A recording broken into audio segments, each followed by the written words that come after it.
तरफ ओडावासी मोर नमस्कार शुभेच्छा अभिनंदन। आज प्रभात पुरुष बिजू बाबू जन्मदिन। बिजू बाबू थिले इगल इगल कहले भी अत्युक्ति हेनी। बहुत आख्या दिखाई ओडिशार जति उन्नति होती बिजू बाबू होती।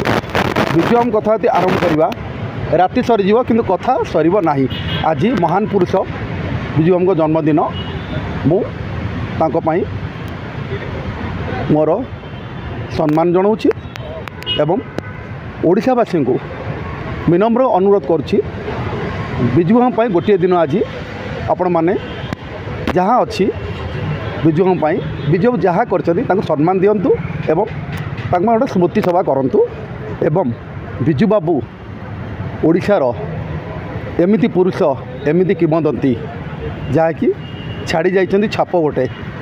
जदि ओडिशार आज पारादीप हो कौन से क्षेत्र बा कहली राति पाइज कथा सरनी बिजू बाबू कथा कहया आमपाई छोट हो।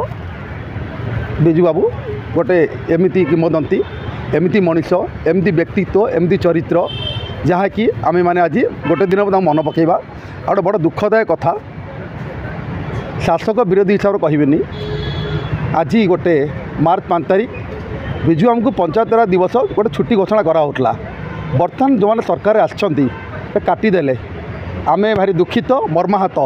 आमे न ओडिशावासी ओडिशा कौन सारा विश्व सारा भारत समस्त आज मर्माहत जेहेतु बिजू बाबू जन्मदिन टाक आज काटिदेले पंचायत दिवसटा को आप पालन कर सत जी तो छुट्टी होता लोक जानूले आम शासन कल होता भी आम राज्य सरकार जो संस्था होता बंद होता सब बंद होगा दुख लगुच। मुझे भावुँ यापर यहाँ न हो जहाँ जमी देखा